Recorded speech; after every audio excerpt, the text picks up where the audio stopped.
Assalamu alaikum wa rahmatullah.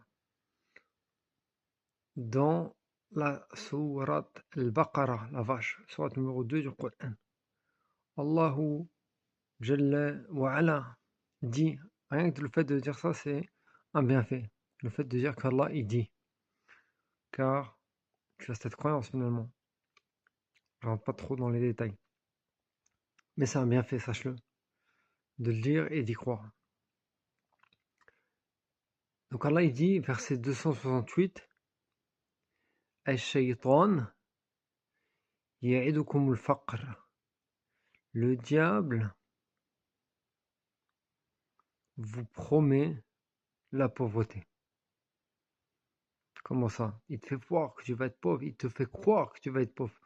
Si tu donnes la zakat obligatoire ou l'aumône surérogatoire, sadaqa, il te fait croire que si tu l'as fait, tu vas être pauvre. Alors qu'en réalité, non. Allah va t'enrichir. Non. Déjà, il va t'enrichir le cœur et il va aussi t'enrichir d'une autre manière. Jamais une aumône n'a diminué d'une richesse, comme le prophète alayhi as-salatu wassalam a dit.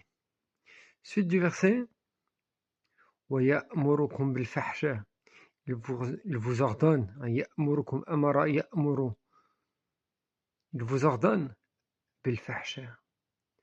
الفحشاء, quand tu reviens au tafsir, au commentaire, ils vont dire que c'est le ma'asi, les péchés. Il vous ordonne de quoi? De faire les péchés.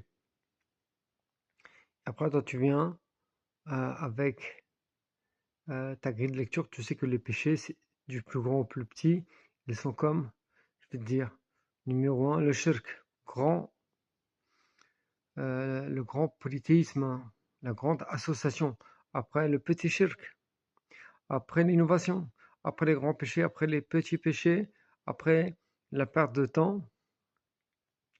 Et après, le fait de consacrer du temps à une adoration, alors qu'il y en a une qui est meilleure.